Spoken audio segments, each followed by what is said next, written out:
Hello students, welcome to my channel. आज है हमारा part 5 of chapter 1 of Indian economy. ठीक है, और आज हम करेंगे डेमोग्राफिक प्रोफाइल और साथ ही साथ हम करेंगे ऑक्यूपेशनल स्ट्रक्चर। ठीक है, so let's start the video. Demographic profile under British rule के अंदर हमारे 4 कंपोनेंट्स हैं। ठीक है, 4 कंपोनेंट्स कौन कौन से हैं? सबसे पहला है birth rate and death rate, second component है infant mortality rate, third component है लाइफ एक्सपेक्टेंसी और फोर्थ कंपोनेंट है आपका लिटरेसी रेट। ठीक है, so let's start. Birth rate and death rate बोलते जब आपका क्या था, इंडिपेंडेंस का टाइम था, on the eve of independence हमारी बर्थ रेट और डेथ रेट क्या थी? बहुत ज़्यादा हाई थी। ठीक है, हमारे यहाँ पर क्या होते हैं, बर्थ रेट का मतलब क्या होता है कि 1000 पीपल में से कितने लोगों का क्या हो रहा है, बर्थ हो रहा है। Birth rate means number of birth पर 1000 पीपल। 1000 में से अगर आपके 350 लोग पैदा हो रहे हैं, ठीक है, तो उसको हम क्या कहते हैं, बर्थ रेट कहते हैं।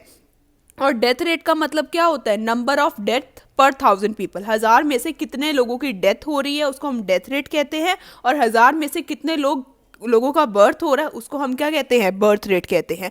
तो on the eve of independence हमारी बर्थ रेट भी ज़्यादा थी और डेथ रेट भी ज़्यादा थी। ठीक है, और इससे क्या शो होता है कि हमारे यहाँ पर क्या थी, बहुत ज़्यादा गरीबी थी। ठीक है, गरीबी थी तभी तो लोग ज़्यादा मर रहे थे। ठीक है, द बर्थ रेट वॉज 48 पर 1000। बर्थ रेट क्या था आपका, 48 पर 1000। 1000 में से 48 लोग पैदा हो रहे थे, और डेथ रेट क्या था आपका, 40 पर 1000 था। ठीक है, सेकेंड पॉइंट आता है आपका इन्फेंट मॉर्टेलिटी रेट। इसको मैंने शॉर्ट फॉर्म में लिख दिया है IMR। ठीक है, इन्फेंट मॉर्टेलिटी रेट का मतलब क्या होता है कि 1 साल की एज से पहले कितने बच्चे की डेथ हो रही है। ठीक है, इन्फेंट मॉर्टेलिटी रेट का मतलब क्या होता है कि आपके 1 साल से पहले कितने बच्चों की डेथ हो रही है। तो इन्फेंट मॉर्टेलिटी रेट क्या था उस टाइम पे, 218 पर 1000 था। मतलब 1000 बच्चों में से 218 बच्चों की डेथ हो रही थी 1 साल से पहले।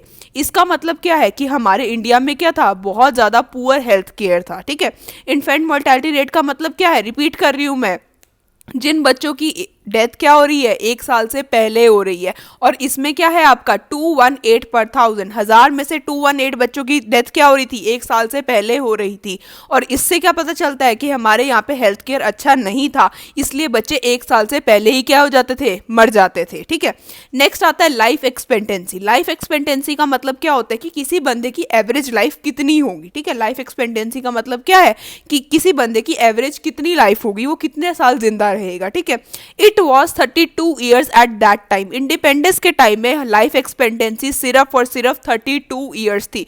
किस वजह से? क्योंकि हमारे उस टाइम पे हेल्थ केयर बिल्कुल भी अच्छा नहीं था। ठीक है, और गरीबी के कारण अगर कोई हेल्थ केयर था भी तो कोई वहाँ पर जाता नहीं था। ठीक है, एंड प्रेजेंटली हमारी जो क्या है लाइफ एक्सपेक्टेंसी है वो क्या है, 68 ईयर्स है। It shows lack of health care facility. ठीक है, लाइफ एक्सपेक्टेंसी उस टाइम पे कितनी थी आपकी, 32 ईयर्स थी, क्योंकि हमारे यहाँ पर क्या थी, हेल्थ केयर फैसिलिटी थी ही नहीं on the eve of independence. और आज के टाइम में लाइफ एक्सपेक्टेंसी कितनी है, 68 ईयर तो नॉर्मल हर एक की लाइफ होती ही है। ठीक है, नेक्स्ट चलते हैं लिटरेसी रेट। लिटरेसी रेट में क्या होता है, लिटरेट कौन होता है, लिटरेट वो बंदा होता है जो रीड एंड राइट कर सकता है। ठीक है, जो लिख सकता है थोड़ा बहुत और जो पढ़ सकता है, who can read and right, उसको हम क्या कहते हैं, लिटरेट कहते हैं। ठीक है, उस टाइम पे लिटरेसी रेट भी क्या था, बहुत ज़्यादा कम था, पढ़े लिखे लोग बहुत ज़्यादा कम थे। Literacy rate was 16% nearly. ठीक है, लिटरेसी रेट सिर्फ और सिर्फ 16% था आउट ऑफ 100%। ठीक है, 100% में से सिर्फ 16% ऐसे लोग थे जो पढ़े लिखे थे। ठीक है, और फीमेल की लिटरेसी कितनी थी, 7% थी सिर्फ। ठीक है, सिर्फ 7% फीमेल क्या थी, थोड़ी बहुत ही पढ़ी लिखी थी। ठीक है, बाकी सारी की सारी जो भी फीमेल थी वो अनएजुकेटेड थी। This shows the backwardness of the country. और इससे क्या शो होता है, हमारी कंट्री क्या थी, बहुत ज़्यादा बैकवर्ड थी, वो लोग लड़कियों को पढ़ने नहीं देते थे। ठीक है, सो इसको याद करने के आपके 4 पॉइंट्स हैं। क्या क्या पॉइंट्स थे, इसको याद करने का तरीका है बिल। ठीक है, बिल से याद होगा, बी से क्या होगा, birth rate and death rate, I से क्या होगा, इन्फेंट मोर्टेलिटी रेट, एल से क्या है आपका लाइफ एक्सपेक्टेंसी, और एल से क्या है आपका लिटरेसी रेट। ठीक है, इसको याद करने की ट्रिक क्या है आपकी, बिल है, बी से क्या हो गया, birth rate and death rate, I से क्या है इन्फेंट मोर्टेलिटी रेट, एल से क्या है लाइफ एक्सपेक्टेंसी, और दूसरा एल क्या है आपका लिटरेसी रेट। फटाफट आप लोग भी रिपीट करो, फर्स्ट क्या है birth rate and death rate, second क्या है आई से क्या है इन्फेंट मोर्टेलिटी रेट, एल से क्या है लाइफ एक्सपेक्टेंसी, और दूसरा एल क्या है आपका लिटरेसी रेट। इसको याद करने का तरीका क्या हो गया हमारा बिल।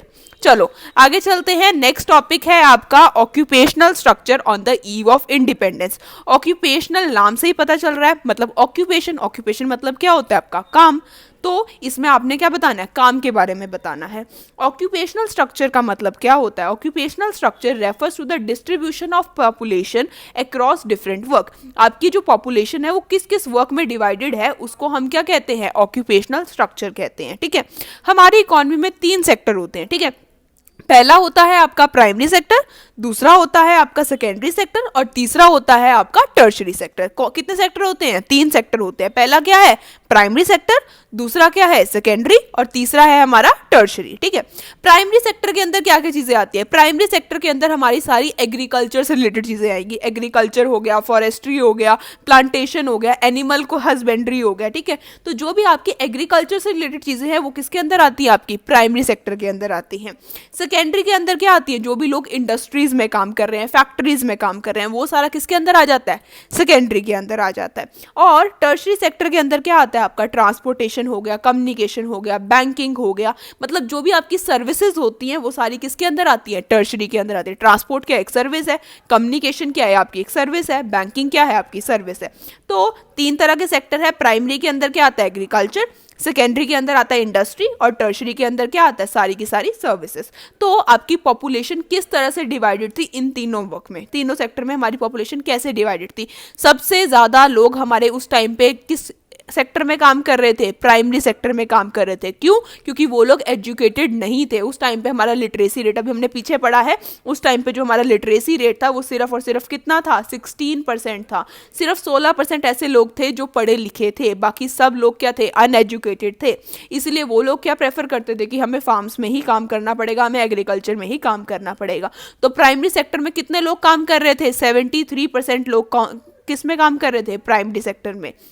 नेक्स्ट आता है सेकेंडरी सेक्टर। इंडस्ट्रीज में आपके सबसे कम लोग काम कर रहे थे, क्योंकि उस टाइम पे हमारे पास इंडस्ट्रीज थी ही नहीं। ठीक है, इंडिया में जो भी क्या करना था, मशीन्स वगैरह चाहिए होती थी, हम लोग क्या करते थे, बाहर से इंपोर्ट करते थे। तो सेकेंडरी सेक्टर में सिर्फ और सिर्फ कितने % लोग काम कर रहे थे, सिर्फ और सिर्फ 10% लोग काम कर रहे थे। और लास्ट आता है आपका टर्शरी सेक्टर, जो आपके सर्विसेज होती हैं उसमें आपके कितने लोग काम कर रहे थे, 17%। टोटल 100% था, 100% में से सबसे ज्यादा कहाँ कर रहे हैं, प्राइमरी में। फिर दूसरे नंबर पे कहाँ पे कर रहे हैं, टर्शरी में कितना है, 17% है, और सेकेंडरी में कितना है आपका 10%। ठीक है, तो इसमें आपने यही बताना है ऑक्यूपेशन के बारे में। आई होप आपको आज का वीडियो लेक्चर अच्छा लगा होगा। ठीक है, नेक्स्ट वीडियो लेक्चर में हम इस चैप्टर को कंप्लीट कर देंगे। Thank you, keep supporting, like, comment and share.